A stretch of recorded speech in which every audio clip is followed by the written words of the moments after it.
Hey everyone, welcome back to career in action. लगन आपकी, advice हमारी। This is Shilpa Saroj and आज के इस वीडियो में आप सभी का बहुत बहुत स्वागत है। जैसे कि आप जान पा रहे हो कि एनटीपीसी एनिमल का हम कोर्स देख रहे थे, हम लोग क्लासेस कर रहे थे उसकी। तो जो है आपका एग्ज़ाम का जो डेट है वो आ गया है। ऐसे नोटिफिकेशन जारी नहीं हुआ है। अगर हम देखें तो नोटिफिकेशन ऐसे आउट नहीं हुआ है कि भाई एग्ज़ाम डेट ये आ गया। आप उसके वेबसाइट पे जाओगे एनटीपीसी एनिमल के, तो आपको वहीं पे दिख जाएगा एनिमल की वेबसाइट पे कि भाई जो डेट है एग्ज़ाम का वो 25 अगस्त दिखा रहा है। ठीक है, यानी कि इसी मंथ में, आज 8 हो गया तो 25 तारीख को दिखा रहा है आपका। ठीक है, तो आज के जो वीडियो में हम जीके जीएस और करंट अफेयर्स से रिलेटेड कैप्सूल 2024 ये देख पा रहे हो आप। तो इसमें हम एमसीक्यू को वार करेंगे, मतलब कि क्वेश्चंस लेके आई हूँ मैं आपके लिए। अब जो है इस क्वेश्चंस को हम सॉल्व करेंगे। जीके यानी कि जनरल नॉलेज, जीएस मतलब जनरल स्टडीज़। तो इसमें क्या होता है कि आपका सब कुछ कवर हो जाता है, like science, polity, environment, ecology, physics, chemistry, bio, ये सब कुछ आ जाएगा उसमें। ठीक है, तो ये सब चीज़ें हम इसमें आज क्वेश्चन सॉल्व करेंगे। चलो फटाफट जो है जल्दी से क्वेश्चन सॉल्व करते हैं, बिना देरी करते हुए बढ़ते हैं आगे वीडियो में। यहाँ पे देखो, तो what we will cover, current affairs तो मैंने आपका किया था स्टार्ट, तो करंट अफेयर्स करेगा मैं भी। और यहाँ पे जनरल साइंस है, history, geography, political science, day and dates, famous place and famous personality. तो ये सारा कुछ कवर करके लेके आई हूँ मैं आज के इस वीडियो में। तो चलो फिर बिना देरी करते हुए स्टार्ट करते हैं। सबसे पहला क्वेश्चन है हमारा, the Indian constitution was adopted on. बहुत ध्यान से क्वेश्चन सुनना, समझना, उसके बाद जो है आंसर पे आना है। तो क्वेश्चन में कह रहा है कि जो हमारा भारतीय संविधान है उसको कब अडॉप्ट किया गया। तो दो चीज़ का डिफरेंस हमेशा समझ लेना कि एक अडॉप्ट कब करते हैं और एक इनैक्ट कब किया जाता है। ठीक है, अडॉप्ट मतलब कि हमने इसको अडॉप्ट कर लिया है, अब जो है इसको हम ड्राफ्ट को पास करके क्या करेंगे, लागू करेंगे। राइट, तो ये अंतर होता है। तो अडॉप्ट कब किया गया और लागू कब किया गया, मतलब इनैक्टेड अगर बोलता है, या फोर्स में कब आया, तो उसका डेट अलग होगा। ठीक है, तो यहाँ पे क्वेश्चन में अडॉप्ट पूछ रहा है। तो यहाँ पे कुछ लोग देखेंगे कि भाई 15 अगस्त 1947 लिया है, 26 नवंबर 1949, 26 जनवरी 1950, या फिर 15 अगस्त 1950। ठीक है, तो यहाँ पे जब इंडियन कॉन्स्टिट्यूशन, तो हम याद रखते हैं कि जब भी हमारा भारतीय संविधान को जब अडॉप्ट किया गया, उस डे को हम क्या सेलिब्रेट करते हैं, याद रखिएगा, जब उसको इनैक्ट कर दिया गया, मतलब जब उसको लागू कर दिया गया, तो उसी दिन को हम 26 जनवरी के तौर पे मनाते हैं। तो 26 जनवरी 1950, ठीक है, ये डेट है जब हम इसको सेलिब्रेट करते हैं एज अ रिपब्लिक डे। जो हमारा 15 अगस्त यानी कि जो अभी आने वाला है उसको हम बोलते हैं क्या, इंडिपेंडेंस डे, स्वतंत्रता दिवस। ठीक है, और 26 जनवरी को गणतंत्र दिवस, इंडिपेंडेंस डे बोलते हैं 15 अगस्त को। याद रखिएगा, इंपॉर्टेंट है। तो यहाँ पे देखो इंडियन कॉन्स्टिट्यूशन का हमारे कब अडॉप्ट किया गया। तो सबसे पहले तो ये समझ लो कि भैया जो कॉन्स्टिट्यूशन है उसको ड्राफ्ट किया गया, किसके द्वारा ड्राफ्ट किया गया था, कॉन्स्टिट्यूएंट असेंबली के द्वारा। ठीक है, ये कब गठन किया गया था इसका, 1946 में गठन किया गया था। अब ये कुल मिला के 3 साल और कुछ महीने लेती है इसको पूरा डॉक्यूमेंट को फिनलाइज करने में।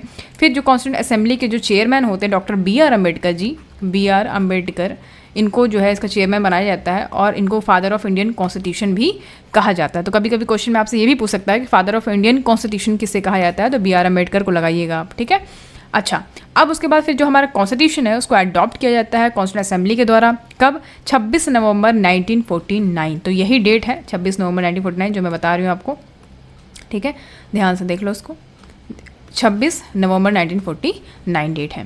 अब क्वेश्चन में अगर आपसे ये पूछता है कि इंडियन कॉन्स्टिट्यूशन जो है इफेक्ट में कब आया, तब आप डेट क्या लगाते हैं, 26 जनवरी 1950। तब आप ये डेट लगाते हैं जिसको रिपब्लिक डे के तौर पे सेलिब्रेट करते हैं। ठीक है, अब ये जो कॉन्स्टिट्यूशन है इसको अडॉप्ट किया गया लॉन्ग स्ट्रगल के बाद। फिर हमारा सेल्फ रूल स्टार्ट हुआ, हमारा न्यू एरा स्टार्ट होता है। ठीक है, भारत का स्वतंत्र हो जाता है, भारत का अपना संविधान हो जाता है। तो उस तरीके से आगे चीज़ें चलती हैं। तो बस हमें ये जानना था कि भाई कब अडॉप्ट किया गया, कब इनैक्ट किया गया, डेट इंपॉर्टेंट है। बढ़ते हैं आगे क्वेश्चन नंबर 2 पे। The father of Indian missile technology is, father of Indian missile technology किसे कहा जाता है। ठीक है, मिसाइल मैन भी कह सकते हो आप। मिसाइल मैन किसे कहा जाता है, Homi Bhabha, doctor Chidambaram, doctor U R. Rao, doctor A P J. Abdul Kalam. तो ऑब्वियसली इमेज में देख ही पा रहे हो, डॉक्टर ए.पी.जे. अब्दुल कलाम जी को कहा जाता है मिसाइल मैन ऑफ इंडिया या फिर father of Indian missile technology. ठीक है, इनका जन्म 15 अक्टूबर को हुआ था 1931 में। कहाँ पे, रामेश्वरम, इंडिया में। ठीक है, तो डॉक्टर ए.पी.जे. अब्दुल कलाम जी की बात करूँ तो ये साइंटिस्ट रहे हैं। ओके, तो यहाँ पे हम समझेंगे कि देखो इनको जो है मैन ऑफ विजन कहा जाता था, मिसाइल मैन ऑफ इंडिया मैंने बताया आपको कहा जाता था इनको।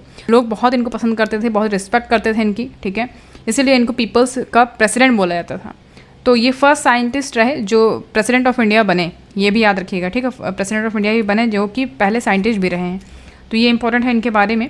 आगे बढ़ते हैं हम क्वेश्चन नंबर 3 पे। At which place on earth there days and nights of equal length always. तो यहाँ पे क्वेश्चन में कह रहा है कि अर्थ पे ऐसा प्लेस या ऐसा जगह जहाँ पे दिन और रात इक्वल होता है लेंथ के हिसाब से देखें तो सबसे पहले तो मैंने अर्थ बना लिया, राइट। और ये जो है ये दिस वन, ये इक्वेटर हो गया, ये नॉर्थ पोल और ये साउथ पोल, ठीक है। ऐसे नॉर्थ पोल, साउथ पोल और ये इक्वेटर हो गया आपका, ठीक है। ईस्ट वेस्ट नॉर्थ साउथ, ठीक। तो यहाँ पे हो गया इक्वेटर और पोल जो है नॉर्थ पोल, पोल यहाँ पे होता है, इक्वेटर यहाँ पे होता है, ठीक है। तो क्वेश्चन में यही बोल रहा है कि ऐसा जगह बताइए पृथ्वी पे जहाँ पे रात और दिन इक्वल होता है लेंथ के मामले में हमेशा। तो मैं आपको बता दूं कि इसका राइट आंसर आपका हो जाएगा इक्वेटर। ये जो एरिया है ना इक्वेटर, यहाँ पे दिन और रात इक्वल होते हैं लेंथ के हिसाब से अगर हम देखें तो। सबसे पहले ये समझ लो कि इक्वेटर क्या होता है। इक्वेटर की अगर हम बात करते हैं तो पूरे पृथ्वी पे, ठीक है, नॉर्दर्न हेमिस्फीयर और सदर्न हेमिस्फीयर। तो इक्वेटर जो है एक ऐसा लाइन है जो अर्थ पे क्या करता है, नॉर्दर्न हेमिस्फीयर और सदर्न हेमिस्फीयर को क्या कर देता है, डिवाइड कर देता है। मतलब नॉर्दर्न हेमिस्फीयर ये हो गया, सदर्न हेमिस्फीयर नीचे का पोर्शन हो गया। इक्वेटर इसी को बोलते हैं एक ऐसा लाइन जो दोनों को डिवाइड कर दे, ठीक। तो इक्वेटर की अगर हम बात करते हैं तो ये एक हॉरिजॉन्टल लाइन है जो रन करती है कहाँ से, पूरे इंटायर अर्थ से at about 10 degree north of और साउथ लैटिट्यूड। तो 10 डिग्री नॉर्थ से जो है ये या फिर साउथ लैटिट्यूड कह लो, वहाँ से ये रन करती है पूरे इंटायर अर्थ की बात करें तो इक्वेटर का जो लॉन्गिट्यूड है और जो लैटिट्यूड है, लॉन्गिट्यूड ये, लॉन्गिट्यूड लैटिट्यूड ये हो गया, तो 0 डिग्री यहाँ भी, 0 डिग्री यहाँ भी, ठीक है। तो ये थोड़ा सा इक्वेटर के बारे में जानना ज़रूरी था, इंपॉर्टेंट है, क्वेश्चन पूछ सकता आपसे। आगे बढ़ते हैं। क्वेश्चन नंबर 4 है हमारा, why is colour of papaya yellow. Colour of papaya मतलब पपीता की बात हो रही है यहाँ पे। जो पपीता आप खाते हो उसमें आप देखते हो कि येलो कलर का होता है ना। क्यों होता है येलो, किसके कारण होता है? लाइकोपीन, पपेन, कैरोटीन, कैरिक एक्सैंथिन, किसके कारण जो है पपाया का जो कलर है वो येलो होता है? तो चलो फिर आज के इस वीडियो में समझते हैं क्या है। देखो इसका सिंपल आंसर हो जाएगा आपका कैरिक एक्सैंथिन, कैरिक एक्सैंथिन, ठीक है। कैसे? तो जो कलर है पपाया का वो येलो होता है due to the presence of एक पिगमेंट है। ये एक तरीके का क्या है, ये पिगमेंट है, ठीक, पिगमेंट है। तो पपाया जो है एक ट्रॉपिकल फ्रूट है, सबको पता है कि भैया उसको थाउजेंड्स ऑफ ईयर लगते हैं इसको एशिया में या फिर सेंट्रल अमेरिका में इसको कल्टिवेट किया जाता है। अच्छा, तो पपाया की हम बात करें तो ये ट्रॉपिकल फ्रूट है जिसको बहुत लंबे समय से जो है एशिया और सेंट्रल अमेरिका में जो है इसको कल्टिवेट किया जाता है, ठीक है, पैदा किया जाता है। तो जो फ्रूट है ये आप देख पा रहे हो कि एक्सटीरियर स्किन जो है इसको हम जो बाहर का जो छिलका होता है उसको हम छील के फिर इसको खाते हैं, ठीक है। थोड़ा सा हल्का येलो और ग्रीन कलर में होता है, तो देखा होगा आपने। तो पपाया की अगर हम बात करें तो ये इसमें विटामिन सी की मात्रा बहुत ज़्यादा होती है, ठीक है, पोटेशियम होता है, विटामिन ए होता है, बहुत ही बढ़िया चीज़ है, बहुत ही बढ़िया फ्रूट है, ये खाना चाहिए। मैग्नीज होता है इसमें, ठीक है, और लो कैलोरी फैट भी फ्री होता है इसमें। तो ये चीज़ जानने वाली थी आपके, लेकिन किसके कारण होता है तो ये आपको बताना था कि एक पिगमेंट होता है इसमें कैरिक एक्सैंथिन, इसके कारण जो है पपाया कलर येलो होता है। चलो बढ़ते हैं आगे। क्वेश्चन नंबर 5 है हमारा। क्वेश्चन नंबर 5 कहता है, according to elephant census 2023 which state leads the country in the total number of elephant. अब यहाँ पे एलिफेंट सेंसस 2023 के अकॉर्डिंग बोल रहा है कि किस स्टेट को कंट्री का टोटल नंबर ऑफ एलिफेंट्स का लीड दिया गया है, कि मतलब इस स्टेट में टोटल नंबर ऑफ एलिफेंट्स ज़्यादा हैं। कर्नाटक, तमिलनाडु, केरल या फिर वेस्ट बंगाल। इसका राइट आंसर आपका हो जाएगा कर्नाटक। कर्नाटक में जो है एलिफेंट्स का नंबर ज़्यादा है, पॉपुलेशन ज़्यादा है अकॉर्डिंग टू एलिफेंट सेंसस 2023। चलो आगे बढ़ते हैं यहाँ पे नेक्स्ट क्वेश्चन नंबर 6 पे। Great Barrier Reef is the world largest coral reef system is located off the coast of which country. तो यहाँ पे ग्रेट बैरियर रीफ जानते हो आप, तो ये वर्ल्ड का लार्जेस्ट कोरल रीफ सिस्टम है, सबको पता है भैया। तो ये कहाँ पे, किस कंट्री में लोकेटेड है, ठीक है, किस कोस्ट पे? जापान, इंडिया, ऑस्ट्रेलिया या फिर यूके।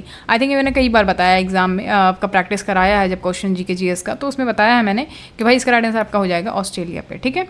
जैसे कि आपका ये जो मैप है मतलब पूरे वर्ल्ड का मैप है, लाइक यहाँ पे आपका, ठीक है, एशिया है, उसके बाद फिर यहाँ पे आपका जो है ये अमेरिका हो गया, ठीक है, मतलब कनाडा, मैक्सिको, नॉर्थ अमेरिका, और ये आपका साउथ अमेरिका हो गया, और यहाँ पे साउथ अफ्रीका हो गया, और यहाँ पे भारत हो गया, और यहाँ पे ऑस्ट्रेलिया हो गया, ठीक है। तो ऑस्ट्रेलिया जो है ना, यहाँ पे आपको ग्रेट बैरियर रीफ मिलेगा, ठीक है। तो ये वर्ल्ड का लार्जेस्ट कोरल रीफ सिस्टम यहीं पे है ऑस्ट्रेलिया में, याद रखिएगा, इंपॉर्टेंट है, ठीक है। यहाँ पे एक क्वींस लिख दे रही हूँ मैं यहाँ पे, क्वींसलैंड, ठीक है, क्वींसलैंड, मेनलैंड, ऑस्ट्रेलिया, ये यहाँ पे एक लैंड है क्वींसलैंड, तो यहीं पे इसी के ईस्ट कोस्ट में जो है आपका ग्रेट बैरियर रीफ है, ठीक है, याद रखिएगा, इंपॉर्टेंट। तो यहाँ पे साइंटिस्ट ने ये रिवील करा है कि भैया यहाँ पे जो है कुछ हद तक पॉल्यूशन मिली है जो कि इंटर कर रही है रीफ में अंडरग्राउंड वाटर सोर्स के थ्रू, ठीक है, तो ये थोड़ा चिंताजनक है न्यूज़ की। फिर क्या कर सकते हैं, फिलहाल हमें जो जानना था वो समझ लीजिए कि ये क्वेश्चन आपसे पूछ सकता है। आगे बढ़ते क्वेश्चन नंबर 7 है, Rajaji tiger reserve is located in which state UT. तो यहाँ पे आप देख पा रहे हो राजाजी टाइगर रिजर्व की अगर हम बात करते हैं तो ये किस स्टेट में है। ठीक है, यहाँ पे ऑप्शन में आप देख पा रहे हो उत्तराखंड, मध्य प्रदेश या फिर वेस्ट बंगाल। तो राजाजी टाइगर रिजर्व की अगर हम बात करते हैं तो ये आपका कहाँ पे है, ये उत्तराखंड में। ठीक है, इंपॉर्टेंट है, याद रखिएगा राजाजी टाइगर रिजर्व। ठीक है, इस तरीके से और भी आपसे टाइगर रिजर्व या फिर नेशनल पार्क पूछ सकता है, जैसे कि साइलेंट वैली नेशनल पार्क। ठीक है, साइलेंट वैली कई बार मैंने एग्जाम में बताया है। साइलेंट वैली नेशनल पार्क ये कहाँ पे भैया, ये केरल में है। ठीक है, केरला में याद रखिएगा, important silent valley national park याद रखिएगा। उसके बाद फिर जो है आपको देखने को मिल जाएगा, यहाँ पे लिख दे रही हूँ, सीतांदी वाइल्ड लाइफ सेंचुरी। ठीक है, सीतांदी वाइल्ड लाइफ सेंचुरी की बात करें तो ये छत्तीसगढ़ में, याद रखिएगा। ठीक है, उसके बाद फिर आपसे पूछ सकता है कि भैया टाइगर स्टेट किसे कहा जाता है। टाइगर स्टेट तो सबको पता भैया मध्य प्रदेश को कहा जाता है टाइगर स्टेट, याद रखिएगा, इंपॉर्टेंट है। ये भी क्वेश्चन पूछ सकता है आपसे, या फिर आपसे पूछ सकता है कि भितरकनिका। ठीक है, भितरकनिका नेशनल पार्क कहाँ पे है, भितरकनिका नेशनल पार्क कहाँ पे, तो उड़ीसा में। ये कहाँ पे है, उड़ीसा में है। ठीक है, इस तरीके से कुछ बहुत ज़्यादा इंपॉर्टेंट है ये सब क्वेश्चन, और ये क्वेश्चन कहीं ना कहीं पूछा गया है, इसलिए मैं आपको जो है बता रही हूँ। तो जैसे कि आपका और क्या हो सकता है, जैसे आपका हो गया, हाँ एक और बहुत ज़्यादा इंपॉर्टेंट है, केबुल लमजाओ नेशनल पार्क। ये कहाँ पे है, ये मणिपुर में। कहाँ पे है, मणिपुर में। इंपॉर्टेंट है भैया, रट लो, बिल्कुल रट लो, दिमाग में बिठा लो। ठीक है, तो ये हो गया। उसके बाद झारखंड में अगर हम बात करें झारखंड की, तो बेतला है, बेतला नेशनल पार्क झारखंड में। ठीक है, उसके बाद तमिलनाडु की अगर हम बात करते हैं तो यहाँ पे एक है आपका मधुमलई नेशनल पार्क, मधुमलई नेशनल पार्क, और Indira Gandhi wild life sanctuary है यहाँ पे। ठीक है, तो इसको थोड़ा सा याद रखिएगा। तो इतना मैंने जो है इस वीडियो में आपको बता दिया इस क्वेश्चन के रिगार्डिंग कि कितने कितने वाइल्ड लाइफ सेंचुरी, जो मेरे दिमाग में अभी फिलहाल आया है वो मैं बता दिया आपको। बाकी जो है इस तरीके से अगर आते रहेगा तो आप देखते रहना। ठीक है, क्या क्या आ सकता है। क्वेश्चन नंबर 8 पे बढ़ते हैं। Banni grassland which was seen in the news is located in which state और यूटी। यूटी मतलब यूनियन टेरिटरी होता है। ठीक है, तो यहाँ पे पहले तो ये जान लो कि भाई हमारे अभी फ़िलहाल की बात करें कि भारत में कितने स्टेट्स हैं और कितने यूटी हैं। चलो कमेंट सेक्शन में बताओ। ये मैंने इसके पहले वाले वीडियो में आई थिंक बताया था, मैंने बताया है इसको, किसी क्लास में बताया है कितने स्टेट्स हैं और कितने यूनियन टेरिटरी हैं फ़िलहाल में 2024 में। चलो बताओ फटाफट कमेंट सेक्शन में, ये नहीं बताऊँगी। ओके, चलो ये बताओ, उसके बाद फिर आगे देखो। तो क्वेश्चन में क्या कह रहा है, बन्नी ग्रासलैंड जो है ये कहाँ पे, न्यूज़ में था, ये किस स्टेट में देखा गया है, मध्य प्रदेश, गुजरात, कर्नाटक या फिर केरला। तो ये आपका राइट आंसर गुजरात हो जाएगा। ठीक है, तो यूनियन गवर्नमेंट ने इसको क्या किया है, इसका एक ब्रीडिंग सेंटर चीता के लिए ब्रीडिंग सेंटर सेटअप किया है। कहाँ पे, बन्नी ग्रासलैंड, जो कि गुजरात के कच्छ डिस्ट्रिक्ट में है। ठीक है, तो इसको याद रखिएगा, चीता के लिए ब्रीडिंग सेंटर बनाया है। कहाँ पे, बन्नी ग्रासलैंड में, जो कि गुजरात के कच्छ डिस्ट्रिक्ट में है। ठीक है, तो बेसिकली यहाँ पे ये याद रखिएगा, चीतास के लिए जो है ये ब्रीडिंग सेंटर बनाने के लिए इसको बन्नी ग्रासलैंड में सेटअप किया गया है। ठीक है, ब्रीडिंग सेंटर। तो इसको याद रखिएगा, इनका कनेक्शन किससे है, चीता से है। कहाँ पे है, ये गुजरात में है। आगे बढ़ते हैं। नेक्स्ट क्वेश्चन नंबर 9 है, विच सिटी टॉप द स्वच्छ वायु सर्वेक्षण 2023 क्लीन एयर सर्वे। तो किस स्टेट ने स्वच्छ वायु सर्वेक्षण 2023 क्लीन एयर सर्वे में सबसे टॉप करा है, कौन सा सिटी है वो। तो यहाँ पे देख पा रहे हो इंदौर, मैसूर, कोची, पंजिम। ठीक है, तो यहाँ पे देख पा रहे हो इंदौर। तो इंदौर आपको कहाँ पे मिलेगा, ये आपको एमपी में मिलेगा, एमपी का ये डिस्ट्रिक्ट है। ठीक है, इंदौर सिटी, तो यहाँ पे सिटी बोल रहा है, तो इंदौर याद रखिएगा, इंपॉर्टेंट है। ये स्वच्छ वायु सर्वेक्षण 2023 क्लीन एयर सर्वे में जो है इसने टॉप करा है, इंपॉर्टेंट है। ठीक है, तो यहाँ पे आप देख पा रहे हो कि स्वच्छ वायु सर्वेक्षण 2023 clean air survey, Indore Madhya Pradesh claim the top spot among million plus population cities. ठीक है, इंपॉर्टेंट है, याद रखिएगा। आगे बढ़ते हैं। नेक्स्ट देखो क्वेश्चन नंबर 10, नंदाकन जूलॉजिकल पार्क जो है that was recently making news is located in which state. तो आपसे डायरेक्ट भी पूछ सकता है कि भाई नंदाकन जूलॉजिकल पार्क कहाँ पे है, किस स्टेट में लोकेटेड है, उत्तर प्रदेश, वेस्ट बंगाल, उड़ीसा या फिर Karnataka.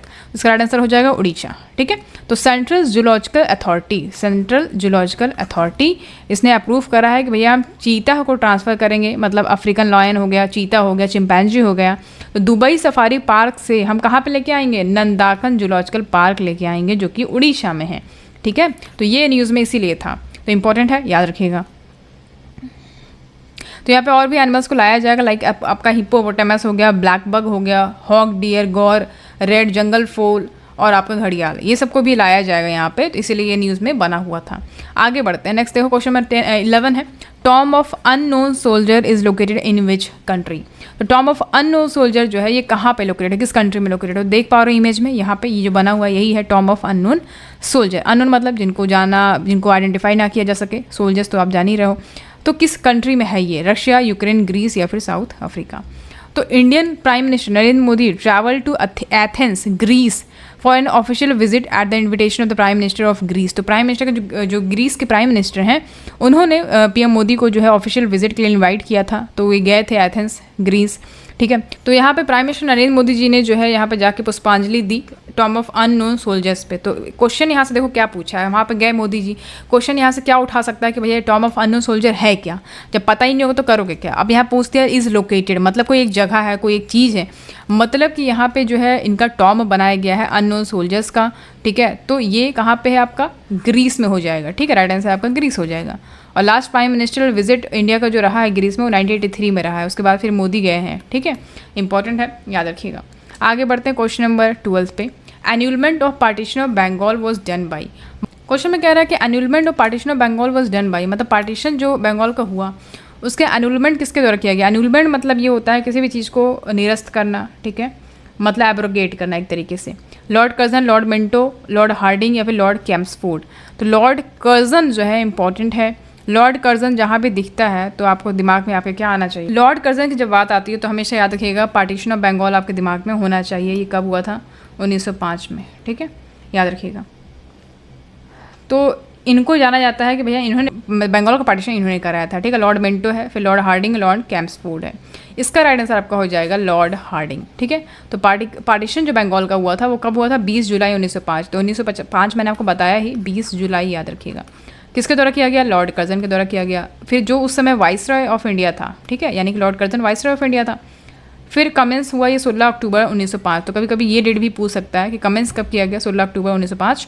After the swadeshi movement took place and finally the British government Lord Hardinge revoke the partition of Bengal in 1911।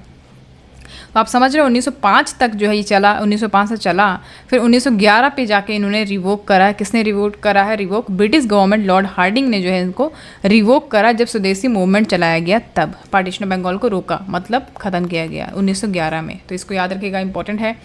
आगे बढ़ते हैं क्वेश्चन नंबर 13 पे, who is known as father of India unrest. तो फादर ऑफ इंडिया अनरेस्ट किसे कहा जाता है, कितने जाना जाता है, दादा भाई नौरोजी, गोपाल कृष्ण गोखले, महात्मा गांधी, बाल गंगाधर तिलक। इंपॉर्टेंट है, क्वेश्चन कई बार आया है एग्जाम में, देख सकते हो इमेज में, ये कौन है, ये बाल गंगाधर तिलक जी हैं, ठीक है। तो राइट आंसर यही हो जाएगा, फादर ऑफ इंडिया अनरेस्ट। 1890 में इन्होंने कांग्रेस को ज्वाइन किया था, बाल गंगाधर तिलक, याद रखिएगा। वैलेंटाइन सिरोल, ये जो है वैलेंटाइन सिरोल, इन्होंने जो है इनको फादर ऑफ इंडिया अनरेस्ट का टाइटल दिया था, ठीक है, याद रखिएगा, टाइटल दिया था। जिन्होंने सबसे पहले ये कंप्लीट स्वराज का क्या किया था, डिमांड करा था। तो कभी कभी क्वेश्चन में ये भी पूछता है कि कंप्लीट स्वराज की डिमांड किसने करी, तो बाल गंगाधर तिलक या लगाइएगा आप, ठीक है। चलो आगे बढ़ते हैं क्वेश्चन नंबर 14 पे, Mahatma Gandhi had launch its first satyagraha in India from which of the following place. ठीक है, तो क्वेश्चन में आपसे कह रहा है कि Mahatma Gandhi has launch his first satyagraha in India from which among the following place. तो महात्मा गांधी जी ने जो है सबसे पहला सत्याग्रह अपना भारत में कहाँ, किस प्लेस से स्टार्ट किया था। ऑप्शन में दिया है खेड़ा, बारदोली, चंपारण या फिर साबरमती। तो इसका राइट आंसर क्या हो जाएगा, चंपारण सत्याग्रह, ठीक है। तो पहला सत्याग्रह जो इन्होंने स्टार्ट करा वो चंपारण से स्टार्ट किया है, ठीक है, याद रखिएगा, इंपॉर्टेंट है। देखिए यहाँ पे Mahatma Gandhi has launch first satyagraha इन चंपारण बिहार 1917। तो चंपारण में जो है 1917 में जो है सबसे पहला स्टार्ट किया गया, इंपॉर्टेंट है, ठीक है। इंडिगो प्लांटर्स जो राजकुमार शुक्ला के द्वारा जो है इन्होंने जो है इनके ये गए, इनसे मिले महात्मा गांधी जी से, राजकुमार शुक्ला जी, ठीक है। तो और इन्होंने जो है बताया कि भाई, तो पीसेंट जो है उनको फोर्स किया जाता था कि भैया इंडिगो को ग्रो करो अपने 3/20 लैंड पे, ठीक है, जिसको 3 कथिया सिस्टम बोलते थे। तो गांधी जी का ये था कि भैया इस सिस्टम को ख़त्म किया जाए। ये भी कहा कि 25% जो आप इलीगली इनसे मनी को ले रहे हो प्लांटर से, वो भी आपको कंपनसेट के तौर पे उनको देना होगा। और चंपारण सत्याग्रह जो है 1917 में स्टार्ट किया गया महात्मा गांधी जी के द्वारा। उसके बाद फिर आपका आ जाता है यहाँ पे खेड़ा, बारदोली और साबरमती आश्रम भी है, ठीक है, साबरमती, जहाँ से इन्होंने जो सॉल्ट सत्याग्रह स्टार्ट किया था, ठीक है। तो खेड़ा सत्याग्रह जो है कब स्टार्ट हुआ देख लेते हैं। खेड़ा खेड़ा सत्याग्रह स्टार्ट हुआ 1918 में, ठीक है। और बारदोली की बात करेंगे, बारदोली सत्याग्रह जो है 1928 में स्टार्ट किया गया सरदार वल्लभ भाई पटेल के द्वारा, ठीक है। तो बेसिकली ये फार्मर्स जो थे बारदोली के, उनके फेवर में हुआ था। किसके अगेंस्ट हुआ था कि टैक्स में जो बढ़ोतरी किया था सरकार ने, उसके खिलाफ जो है इन्होंने आंदोलन किया था। उसके बाद फिर साबरमती जो है यहाँ से आपका नमक सत्याग्रह स्टार्ट हुआ था, ठीक है। तो ये इंपॉर्टेंट है। सॉल्ट सत्याग्रह, ठीक है। सॉल्ट सत्याग्रह की बात करेंगे तो 12 मार्च से लेके 6 अप्रैल 1930 तक चला था आपका नमक सत्याग्रह, ठीक है। तो चंपारण इसका राइट आंसर हो जाएगा। पहला सत्याग्रह 1917 से स्टार्ट हुआ। उसके बाद क्वेश्चन नंबर 15 पे आ जाएंगे। When did British East India Company granted the privilege of trading duty free in Bengal. तो मैं आपको बताना चाहती हूँ कि देखो, सबसे पहली बात कि ब्रिटिश ईस्ट इंडिया कंपनी जो है 200 साल से भी ज़्यादा राज करा भारत पे। तो ब्रिटिश ईस्ट इंडिया कंपनी क्या हुआ कि यहाँ पे आई थी व्यापार करने, ठीक है। व्यापार करने आई, तो जब पहुँची बंगाल में तो यहाँ पे इन्होंने क्या किया कि ट्रेडिंग ड्यूटी फ्री, मतलब कि फ्री में जो है हम यहाँ पे व्यापार करेंगे, इसका प्रिविलेज इनको ग्रांट कर दिया गया, ठीक है। कब ग्रांट कर दिया गया? तो 1691, 1705, 1710, 1717 में। तो 1717 में जो है इनको ये जो परमिशन है, जो प्रिविलेज है, ये मिल गया। किसके द्वारा मिला? यहाँ भी मिली भगत हुई। 1717 एडी में मुगल एम्पायर फारूक सियार था, तो उस समय क्या है, इसने एक फरमान जारी किया और ब्रिटिश ईस्ट इंडिया कंपनी को ये प्रिविलेज दे दिया कि भैया चलो तुम ड्यूटी फ्री यहाँ पे बंगाल में क्या करो, ट्रेड करो, ठीक है। और जो मिशन है इसको लीड किया था जॉन सरमन के द्वारा, ठीक है। तो ये इंपॉर्टेंट है, याद रखिएगा। चलो आगे बढ़ते हैं। क्वेश्चन नंबर 16 है, Nizamat which was a part of dual government of Bengal refers to which of the following. तो निजामत जो है एक टाइप का पार्ट है डुअल गवर्नमेंट जो बंगाल में चल रहा था। इस 4 ऑप्शन में से क्या कहा जाता है इसको? निजामत को और क्या कहा जाता है? मतलब पार्ट ऑफ डुअल गवर्नमेंट है, ठीक है, लेकिन इससे कुछ कहा जाता होगा ना कि मतलब एक तरीके का टैक्स है, कि रेवेन्यू सिविल जस्टिस है, या फिर टैक्स कलेक्ट किया जाता था सी ट्रेड के द्वारा, या फिर मिलिट्री पावर या क्रिमिनल जस्टिस करके कुछ है, क्या है ये? तो यहाँ पे निजामत की जब हम बात करते हैं तो इसका राइट आंसर आपका हो जाएगा military power and criminal justice, ठीक है। निजामत एक तरीके का डुअल गवर्नमेंट था बंगाल में, जिसको हम बोलते थे मिलिट्री पावर और क्रिमिनल जस्टिस। तो निजामत यहाँ पे देख पा रहे हो, refers to military power and criminal justice which the company receive from the सूबेदार। जो कंपनी को मिलता था किसके द्वारा? सूबेदार के द्वारा, ठीक है। और ये जो कंपनी है इसने दीवानी यानी कि रेवेन्यू और सिविल जस्टिस के जो दीवानी है, जो राइट्स हैं, वो कहाँ से लिया? इम्परेटर शाह आलम सेकंड से। ओके, तो ये कुछ हिस्ट्री के भी क्वेश्चन देखते जाएंगे हम लोग, है ना। हिस्ट्री से काफ़ी क्वेश्चन आते हैं। अब क्वेश्चन आ जाता है क्वेश्चन नंबर 17, बहुत ही ज़्यादा इंपॉर्टेंट है, देख लेते हैं इसको। बैटल ऑफ पानीपत की बात होती है तो तीनों बैटल आपको पता होना चाहिए। पहला तो है फर्स्ट बैटल, क्वेश्चन पढ़ने से पहले मैं पहला क्लियर कर देती हूँ। फर्स्ट बैटल, सेकंड बैटल, फिर आपका थर्ड बैटल, ठीक है। फर्स्ट, सेकंड और थर्ड। तो फर्स्ट बैटल ऑफ पानीपत की बात करें तो 1526 में ये हुआ था, ठीक है। किसके किसके बीच में हुआ था? यहाँ पे लिख दे रही हूँ, मुगल्स यानी कि बाबर वर्सेस इब्राहिम लोदी, ठीक है। इब्राहिम लोदी याद रखिएगा, इंपॉर्टेंट है। बाबर वर्सेस इब्राहिम लोदी। जीत किसकी हुई? बाबर की हुई। सेकंड बैटल की बात करेंगे तो ये कब हुआ? 1556 में। 1556 में हुआ, किसके बीच में हुआ? उसके बाद हेमू और अकबर के बीच में हुआ, जिसमें अकबर की जीत हुई। थर्ड बैटल ऑफ पानीपत की बात करेंगे, थर्ड बैटल ऑफ पानीपत, तो ये कब हुआ? ये हुआ 1761 में, ठीक है। किसके किसके बीच में हुआ? तो ये मराठा एम्पायर और जो अफ़गानिस्तान का किंग था अहमद शाह दुर्रानी, ठीक है, इनके द्वारा जो है इसको लड़ा गया था। ओके, सो यहाँ पे देख पा रहे हो अहमद शाह दुर्रानी का आपका जीत हुआ थर्ड बैटल ऑफ पानीपत में। तो क्वेश्चन में हमसे बोल रहा है कि third battle of Panipat was fought in which year. तो थर्ड बैटल ऑफ पानीपत जो है किसके बीच में हुआ? तो मैंने आपको बता दिया, किस ईयर में हुआ ये क्वेश्चन में पूछ रहा है। तो 1761 मैंने आपको बताया है, राइट आंसर आपका 1761 हो जाएगा, ठीक है। और आपका मराठा और अहमद शाह दुर्रानी के बीच में हुआ था ये। यहाँ पे देख पा रहे हो third battle of Panipat was fought in year 1761। Ahmad Shah Abdali वो सपोर्टेड बाई नजीब उद्दौला रोहिला, शुजा उद्दौला और अफगान्स, इनके द्वारा सपोर्ट किया गया था। और यहाँ पे Sadashiv Rao Bhau led the Maratha empire. Sadashiv Rao Bhau ये जो है मराठा एम्पायर को लीड कर रहे थे। मराठा के यहाँ पे हार हुई थी, बालाजी बाजीराव की डेथ हो गई थी यहाँ पे after hearing the news of the loss in year 1761। तो बालाजी बाजीराव की डेथ हो गई थी जब इन्होंने ये चीज़ सुना कि भाई थर्ड बैटल ऑफ पानीपत में इनकी हार हुई है, तो इनकी डेथ हो गई थी, ठीक है। तो मैंने यहाँ पे आपको तीनों बैटल बता दिया है, इससे क्वेश्चन अगर आता है तो गलत मत करिएगा। क्वेश्चन नंबर 18 है Mount Saint Helens is an active strato volcano located in which country.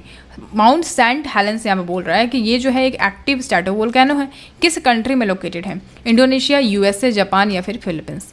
तो मैं आपको बता दूं कि भैया ये जो माउंटेन है ना, ये बहुत ही खतरनाक माउंटेन है और ये वॉशिंगटन में लोकेटेड है, मतलब कि यूएसए में लोकेटेड है। ठीक है, वॉशिंगटन डीसी। ओके, ये एक एक्टिव स्ट्रेटो वोल्केनो है, इंपॉर्टेंट है, याद रखिएगा इसको। आगे बढ़ जाते हैं question number 19, when is the national education day celebrated every year in India. National education day कब सेलिब्रेट किया जाता है हर साल? 9 नवंबर, 11, 13 या फिर 15। बहुत ही इंपॉर्टेंट क्वेश्चन है, एग्जाम में आ सकता है आपका। 11 नवंबर को जो है हम हर साल नेशनल एजुकेशन डे सेलिब्रेट करते हैं on the birth anniversary of मौलाना अब्दुल कलाम आज़ाद। देख पा रहे हो, मौलाना अब्दुल कलाम आज़ाद का बर्थ एनिवर्सरी भी इन्हीं के तौर पे, ये फर्स्ट एजुकेशन मिनिस्टर थे भारत के, इसलिए इनकी याद में जो है ये नेशनल एजुकेशन डे को सेलिब्रेट किया जाता है। इनको भारत रत्न मिला था 1992 में। ठीक है, याद रखिएगा, इंपॉर्टेंट है। तो गजब के ये फ्रीडम फाइटर रहे हैं, एजुकेशनिस्ट भी रहे हैं, स्कॉलर रहे हैं, सीनियर लीडर भी थे इंडियन नेशनल कांग्रेस के, INC के। ठीक है, चलो आगे बढ़ते हैं। क्वेश्चन नंबर 20 है ओसिरिस रेक्स मिशन। यहाँ पे देख पा रहे हो, Osiris Rex mission is associated with which space agency. तो ओसिरिस जो है आपका रेक्स मिशन, ये किस स्पेस एजेंसी से एसोसिएटेड है? ऑब्वियसली इसरो से तो होगा नहीं, क्योंकि नाम से पता चल जाता है हमें कि भैया भारत का है कि नहीं, और इसरो भारत का है। जाक्सा भी नहीं होगा, बचा आपका नासा। कॉस्मोस भी नहीं होगा रशिया का, ये तो ये नासा हो जाएगा। नासा बेसिकली नासा ही होता है सब कुछ। तो नासा ओसिरिस रेक्स स्पेसक्राफ्ट है ये जो है will come back through earth atmosphere after year long journey to Bennu, a potentially hazardous asteroid with 1 in 2700 chances of smashing catastrophically into earth. तो इसका जो मिशन था, इस स्पेसक्राफ्ट का मिशन ही यही, गोल ही यही था कि ये देखना कि क्या जो पृथ्वी पे जो लाइफ है ये क्या आउटर स्पेस से आ रही है, ये इनका बेसिकली जांच पड़ताल करना था। ठीक है, तो यहाँ पे ये बताना चाह रहा है कि ये जो स्पेसक्राफ्ट है ये किस स्पेस एजेंसी से एसोसिएटेड है, तो नासा से है। चलो आगे बढ़ते हैं। क्वेश्चन नंबर 21 है silicon carbide device which were seen in use are use in which objects. तो सिलिकॉन कार्बाइड डिवाइस जो है इसको बेसिकली अभी देखा गया था न्यूज़ में, तो ये किस ऑब्जेक्ट में यूज़ किया जाता है? मेडिकल डिवाइस में, इलेक्ट्रिकल व्हीकल में, इलेक्ट्रॉनिक्स में या फिर कंस्ट्रक्शन मटेरियल में। तो देख पा रहे हो ये एक इलेक्ट्रिकल व्हीकल में इसको यूज़ किया जाता है, सिलिकॉन कार्बाइड डिवाइस। ठीक है, तो continental device India private limited जो कंपनी है, इन्होंने एक अच्छा माइलस्टोन अचीव करा है, पहला कंपनी बन गए हैं नेशन में जो कि सिलिकॉन कार्बाइड डिवाइस प्रोड्यूस करने वाले। तो ये देख पा रहे हो यही है सिलिकॉन कार्बाइड डिवाइस। ठीक है, ओके, तो इलेक्ट्रिकल व्हीकल्स में जो है इसको यूज़ किया जाता है, इंपॉर्टेंट है। आगे बढ़ते हैं। क्वेश्चन 22 है Shanti Niketan which was design as a UNESCO world heritage site in which state. तो शांति निकेतन जो है इसको डेजिग्नेट किया गया यूनेस्को वर्ल्ड हेरिटेज साइट में, ये किस स्टेट में लोकेटेड है? उत्तर प्रदेश, वेस्ट बंगाल, राजस्थान या फिर न्यू दिल्ली। तो शांति निकेतन सबको पता भैया वेस्ट बंगाल में है ये। ठीक है, एक कल्चर और एजुकेशनल हब है वेस्ट बंगाल में। किन के द्वारा फाउंड किया गया था? रविन्द्रनाथ टैगोर जी के द्वारा। ठीक है, रविन्द्रनाथ टैगोर जी के द्वारा इसको फाउंड किया गया था, जो कि पोइट हैं, और इन्हीं के द्वारा जो है जनगण मन अधिनायक लिखा गया है। ठीक है, इसको जो है यूनेस्को वर्ल्ड हेरिटेज साइट के तौर पे नवाजा गया है, याद रखिएगा, इंपॉर्टेंट है। आगे बढ़ते क्वेश्चन 23 है who is regarded as the second Alexander. तो सेकंड अलेक्जेंडर किसे कहा जाता है? जलालुद्दीन खिलजी, मुबारक खिलजी, खुसरो खान, अलाउद्दीन खिलजी। देख पा रहे हो इमेज में इतना खतरनाक पद्मावत का सीन है। अलाउद्दीन रणबीर सिंह जो है इसमें अलाउद्दीन खिलजी का रोल प्ले करा है इन्होंने। तो अलाउद्दीन खिलजी जो है इसका राइट आंसर हो जाएगा। अगर सही मायने में बताऊं मैं आपको, तो अभी तक अगर जो है अलाउद्दीन खिलजी की डेथ नहीं हुई होती, मतलब अगर मलिक काफूर ने उसको जहर नहीं दिया होता या उसका कॉन्स्पिरेसी नहीं किया होता उसके साथ, पर्सनल बॉडीगार्ड था वैसे वो, तो अगर उसने कॉन्स्पिरेसी नहीं की होती ना, तो पूरे भारत पे इसका मतलब कब्जा होता आज। अलेक्जेंडर इतना ये खतरनाक और इतना एब्लेस्ड रूलर था। ठीक है, तो अलाउद्दीन खिलजी, तो सेकंड अलेक्जेंडर इन्हें ही कहा जाता है, अलाउद्दीन खिलजी को। Alauddin Khilji wanted to be a world conqueror. In his coins, he depicted himself as Sikandar ए शाम, means second Alexander. So he is known as second Alexander of India. तो अलाउद्दीन खिलजी पूरे वर्ल्ड पे राज करना चाहता था और इसने क्वाइंस जो है बनवाई और उसमें खुद को सिकंदर ए शाम से डिपिक्ट करवाया। मतलब ये होता है कि सेकंड अलेक्जेंडर, इसलिए इसको सेकंड अलेक्जेंडर ऑफ इंडिया कहा जाता था। तो याद रखिएगा, इसको इंपॉर्टेंट है। अगर आपसे पद्मावत पूछता है कि पद्मावत ये जो पोएम है पद्मावत किसके द्वारा लिखी गई है, तो मलिक मोहम्मद जायसी, याद रखिएगा, इनके द्वारा जो है ये पोएम लिखी गई थी। इसी के बेस पे ये मूवी बनी थी पद्मावत। ठीक है, पद्मावती पहले नाम था, पद्मावत कर दिया इन्होंने क्योंकि पोएम का नाम पद्मावत ही था। ठीक है, चलो अब थोड़ा खलजी डायनेस्टी के बारे में देख लेते हैं। 1290 से 1320 तक चला ये। फिरोज जलालुद्दीन खिलजी की बात करें, इन्होंने जो है दिल्ली के थ्रोन पर कब्जा किया, बैठे 70 के एज में। फिर अलाउद्दीन खिलजी ने इनको मार दिया था, तो दिखाया है मूवी में, तो जलालुद्दीन खिलजी को मार देता है, ठीक है। फिर अलाउद्दीन खिलजी जो है खुद राजा बन जाता है। उसके बाद यहाँ पे क्या होता है कि इन्होंने जो है चित्तौड़, रणथंभौर और गुजरात पे जो है कब्जा कर लेते हैं, ठीक है। और यहाँ पे इंपॉर्टेंट क्या है, हमें क्या जानना है कि यहाँ पे अलाई दरवाज़ा इनके द्वारा बनवाया गया, ठीक है। कुतुब मीनार के पास में एक दरवाज़ा है, और जिसको मतलब एंट्रेंस गेटवे है मॉस्क्यू, तो मॉस्क्यू तक जाता है अंदर एंट्रेंस गेटवे, इसी को अलाई दरवाज़ा कहते हैं। उसको बनवाया अलाई हौज, और हौज खास भी बनवाया इन्होंने, ठीक है। न्यू सिटी बनाया, सिरी फोर्ट जिसको बोलते हैं, second city of Delhi, Siri fort. Alai Minar और जमात खाना मस्जिद निजामुद्दीन के पास में ही बनवाया ये।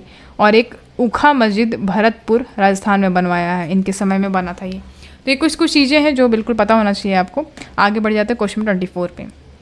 Red ant chutney which has recently receive a geographical indication tag belong to which state. तो यहाँ पे देखो, पहले ये जान लो कि रेड आंट चटनी, देख पा रहे हो इमेज में, चटनी तो वैसे सब खाते होंगे, हरी चटनी, पुदीना की चटनी, तो यहाँ पर रेड आंट चटनी मतलब लाल चींटी जो होती है उसकी चटनी, ओ माय गॉड। तो यहाँ पर रिसेंटली इनको जीआई टैग मिला है। जीआई टैग मतलब कि ऐसा ज्योग्राफिकल इंडिकेशन टैग मतलब कि उस ज्योग्राफी का बना हुआ या वैसा चीज़ जो वो वहीं पे उसका ग्रो होता है, वो वहीं पे बनता है, तो इसलिए उसको एक जीआई टैग मिलता है। तो ये किस स्टेट को मिला है? बिहार, उड़ीसा, गोवा, झारखंड। तो उड़ीसा को मिला है, ठीक है। रेड आंट चटनी ये कहाँ पे है? मयूरभंज डिस्ट्रिक्ट में है उड़ीसा के। इनको जीआई टैग मिला है, याद रखिएगा, इंपॉर्टेंट है। यूनिक चटनी, इसको काई चटनी भी बोलते हैं, काई चटनी। कहते हैं कि इसमें बहुत सारा protein, calcium, zinc, vitamin B12, iron, magnesium, potassium, मतलब कुछ बचना नहीं चाहिए, सब भर दो उसमें से, ये सब कुछ मिलता है, ठीक है, जो कि इम्यून सिस्टम को स्ट्रॉन्ग बनाता है, कहना है इनका। एनीवे हमें तो वैसे खाना नहीं है इसको, लेकिन मैं जो था जीके में वो बता दिया आपको, ठीक है। तो ये करंट अफेयर्स का क्वेश्चन हो सकता है एग्जाम में पूछ ले, क्योंकि जीआई टैग से क्वेश्चन पूछता है तो ये हमारे लिए इंपॉर्टेंट हो जाता है। आगे बढ़ते हैं, क्वेश्चन 25 है। Diphtheria recently seen in the news is caused by which one of the flowing agent. तो डिप्थेरिया जो है ये रिसेंटली न्यूज़ में आया था, तो इस 4 ऑप्शन में से कौन इसका एजेंट है, किसके कारण की वजह से ये होता है? Bacteria, virus, fungus, protozoa. तो राइट आंसर आपका हो जाएगा बैक्टीरिया, ठीक है। बैक्टीरिया के द्वारा जो है डिप्थेरिया होता है, ये इसका एजेंट है बेसिकली जो फैलाता है। थोड़ा सा इसके बारे में देख लेते हैं कि कॉन्टेगियस बैक्टीरियल इन्फेक्शन है, नोज़ में होता है, थ्रोट में हो सकता है। एक बैक्टीरिया है, यानी इसका नाम है कॉर्नी बैक्टीरियम डिप्थेरी, इसके कारण ये होता है। ट्रांसमिशन जो है आपका रेस्पिरेटरी ड्रॉपलेट्स या टचिंग इन्फेक्टेड सोर्स से भी हो सकता है। आगे बढ़ते हैं, क्वेश्चन 26 है। NTPC renewable energy limited recently inaugurated it's first solar projects in which state. तो एनटीपीसी रिन्यूएबल एनर्जी लिमिटेड ने अभी अपना फर्स्ट सोलर प्रोजेक्ट किस स्टेट में लॉन्च किया है? गुजरात, राजस्थान, उड़ीसा या फिर बिहार? राइट आंसर आपका हो जाएगा राजस्थान, ठीक है। तो एनटीपीसी रेल यहाँ पे देख पाओ, रिन्यूएबल एनर्जी लिमिटेड, इन्होंने जो है अपना सोलर प्रोजेक्ट, पहला सोलर प्रोजेक्ट राजस्थान में स्थापित किया है। 70 megawatt project is design to produce 370 million units annually. तो एनुअली जो है 370 मिलियन यूनिट्स ये प्रोड्यूस करेंगे, ठीक है। और 70 मेगावाट का प्रोजेक्ट है ये, और ये NTPC renewable energy expansion strategy का एक पार्ट है, ठीक है। और एनटीपीसी सभी जानते हैं, नेशनल थर्मल पावर कॉर्पोरेशन, ये डेवलपिंग इंडियाज़ का largest floating solar power plant. NTPC जो है इंडिया का largest floating solar power plant Telangana में भी डेवलप कर रहा है। तो ये इंपॉर्टेंट है, इससे रिलेटेड ये क्वेश्चन हो सकता है कि एनटीपीसी पूछ ले, तो बिल्कुल प्रिपेयर रहना। आगे बढ़ते हैं, क्वेश्चन 27 है। Thanthai Periyar wildlife sanctuary recently seen in news is located in which state. Again यहाँ पे क्वेश्चन वाइल्ड लाइफ सेंचुरी से है। Thanthai Periyar wildlife sanctuary ये कहाँ पे है? तमिलनाडु, केरल, कर्नाटक, महाराष्ट्र। इमेज में देख पा रहे हो, ये आपका ईस्ट वेस्ट पोर्शन है, ठीक है। ईस्ट इधर है, वेस्ट इधर है, नॉर्थ इधर, और ये साउथ। तो वेस्ट पोर्शन यहाँ पे आप देख पा रहे हो, यहाँ पे केरला से लेके थोड़ा सा तमिल यहाँ तक दिया हुआ है आपका, महाराष्ट्र तक। तो यहाँ पे देख पा रहे हो, तो यहाँ से बोल रहा है आपका पेरियार नेशनल पार्क, यहाँ पे देख पा रहे हो, ठीक है। Thanthai national park, Thanthai Periyar wildlife sanctuary जो है ये कहाँ पे है? तो ये आपका तमिलनाडु में, याद रखिएगा, तमिलनाडु में, इंपॉर्टेंट है। आगे बढ़ते हैं, question number next 28। Guardian of the constitution of India is known as. तो गार्जियन ऑफ द कॉन्स्टिट्यूशन, ये पॉलिटी का क्वेश्चन है। तो गार्जियन ऑफ कॉन्स्टिट्यूशन किसे कहा जाता है? Supreme Court, Indian parliament, prime minister of India, High Court of state. Obviously Supreme Court को कहा जाता है। गार्जियन कौन है कॉन्स्टिट्यूशन का? तो सुप्रीम कोर्ट है, ठीक है। सबसे उच्च गार्जियन मतलब कॉन्स्टिट्यूशन, संविधान का गार्जियन कौन है? सुप्रीम कोर्ट है। और एक क्वेश्चन आपसे पूछ सकता है कि कस्टोडियन अगर बोलता है कि इंडियन कॉन्स्टिट्यूशन का कस्टोडियन कौन है, तब भी आप सुप्रीम कोर्ट लगाओगे, ठीक है। राइट आंसर आपका ये हो जाएगा। आगे बढ़ते क्वेश्चन 29 है, who compose the national anthem Jana Gana Mana. तो किसने जो है नेशनल एंथम जनगण मन को कंपोज किया? बंकिम चंद्र चटर्जी, हरिवंश राय बच्चन, महादेवी वर्मा या फिर रविन्द्रनाथ टैगोर। ये तो आई थिंक क्वेश्चन सबको पता होगा। रविन्द्रनाथ टैगोर जी जो है नेशनल एंथम जनगण मन को कंपोज करा था इन्होंने। ठीक है, चलो मुझे कमेंट सेक्शन में बताओ कि वंदे मातरम, ठीक है, वंदे मातरम, इसको किसने अगर हम बात करें कि वंदे मातरम की अगर हम बात करें तो इनके ऑथर कौन है? इसको किसने लिखा है वंदे मातरम को? इसके ऑथर कौन है बताइए। इसका कमेंट सेक्शन में आंसर देके बताओगे आप। ऊपर जो पूछा उसका भी कमेंट करो और इसका भी बताओ कमेंट सेक्शन में इसका आंसर क्या होगा। ये 2 क्वेश्चन पूछ सकते हैं आपसे, वंदे मातरम को किसने लिखा है, नेशनल एंथम को किसने कंपोज करा है, ये सब क्वेश्चन इंपॉर्टेंट हो जाते हैं। आगे बढ़ते हैं, क्वेश्चन में 30 है, which was the first linguistic state to be created. Question में कह रहा है कि ऐसा कौन सा स्टेट है, पहला स्टेट जो लिंग्विस्टिक बेसिस पे बनाया गया, मतलब लैंग्वेज के बेसिस पे उस स्टेट को क्रिएट किया गया। तमिलनाडु, केरल, आंध्र प्रदेश, महाराष्ट्र है। इमेज में देख पा रहे हो, यहाँ पे आंध्र प्रदेश का मैप आपको दिखा रही हूँ। यहाँ पे आप देख पा रहे हो आंध्र प्रदेश, ईस्ट सेक्शन में है आंध्र प्रदेश, तो आंसर आपका आंध्र प्रदेश हो जाएगा। ठीक है, तो आंध्र प्रदेश जो है एक ऐसा स्टेट है जो लिंग्विस्टिक बेसिस पे क्रिएट किया गया। इंपॉर्टेंट है, याद रखिएगा। आंध्र प्रदेश की बात की है तो यहाँ पर जान लेते हैं हम। आंध्र प्रदेश की बात की तो आंध्र प्रदेश के बारे में जान लेते हैं कि यहाँ का कैपिटल जो है वो अमरावती है, अमरावती। ठीक है, सीएम कौन है यहाँ पे? एन चंद्रबाबू नायडू, याद रखिएगा। और इसको कब जो है इसको अलग बनाया गया, डेट इंपॉर्टेंट है, 2014 में बनाया गया। ठीक है, और इसको जो है बिफर्केट किया गया, तेलंगाना को अलग कर दिया गया और आंध्र प्रदेश अलग है। ठीक है, यहाँ पे 26 डिस्ट्रिक्ट है टोटल, ये याद रखिएगा, इंपॉर्टेंट है। आगे बढ़ते हैं, अब नेक्स्ट क्वेश्चन है question 31, who was the leader of the Indian national army during the world war second. तो यहाँ पे क्वेश्चन में कह रहा है कि इंडियन नेशनल आर्मी जो वर्ल्ड वॉर सेकंड यानी कि सेकंड वर्ल्ड वॉर जब चल रहा था उस समय इंडियन नेशनल आर्मी का लीडर कौन था? सुभाष चंद्र बोस, सरदार पटेल, जवाहरलाल नेहरू, बाल गंगाधर तिलक। तो सुभाष चंद्र बोस जी जो थे वो लीडर थे आईएनए के। इंपॉर्टेंट है, ज़बरदस्त क्वेश्चन है ये। इसके बारे में आपको इतिहास पता होना चाहिए। जाके आप लोग, अगर आपने मूवी नहीं देखी है सुभाष चंद्र बोस जी की, बोस वाली मूवी आप देख सकते हो। बोस क्या वेब सीरीज़ है, आई थिंक मिल जाएगा आपको, तो ये आप देख सकते हो। क्योंकि बहुत ही रहस्यमयी पर्सनैलिटी रहे हैं सुभाष चंद्र बोस जी, इनके बारे में आपको पता होना चाहिए। गजब के फ्रीडम फाइटर रहे हैं और हो सकता था, तो मुझे लगता है कि प्राइम मिनिस्टर भी रह सकते थे अगर जवाहरलाल नेहरू मतलब ये कहें कि अगर इनके साथ नाइंसाफ़ी नहीं करते तो आई थिंक ये उस समय पीएम होते ये जवाहरलाल नेहरू की जगह पे। तो जवाहरलाल नेहरू अपना सीट छोड़ना नहीं चाहते थे, तो बस वही बात है। Subhash Chandra Bose was the leader of Indian national army during world war second. He was a prominent nationalist and political leader who advocated for Indian independence, and he formed the Indian National Army with the goal of using military force to drive the British out of India. तो basically ये British को फेंकना चाहते थे जड़ से उखाड़ के, इसलिए इन्होंने एक मिलिट्री फोर्स ही इंडियन नेशनल आर्मी के तौर पे इन्होंने फॉर्म कर दिया। और फिर ये बहुत जगह मतलब आप गए हैं, जान बचाते बचाते ये समझ लो कि हमेशा अपना भेस को बदलते रहे हैं ये। ठीक है, क्योंकि भाई उस समय आज़ादी को पाना इतना आसान तो था नहीं, ब्रिटिश का हम बॉयकॉट करेंगे और ब्रिटिश हमको छोड़ देंगे। तो इन्होंने बहुत स्ट्रगल करा, आप बिलीव नहीं करोगे, मतलब इतना स्ट्रगल करा कि लोग इनको मारने के पीछे छोड़ते थे। यहाँ पे सब इनके मारने के पीछे लगे रहते थे, सारा जो ब्रिटिश आर्मी था। लेकिन फिर भी ये अपना भेस बदल के दूसरे देश में रहे, वहाँ पे गए, वहाँ पे बहुत कुछ सीखा, वहाँ पे आर्मी ही खड़ा कर दिया। जर्मनी गए, फिर वहाँ पे जो है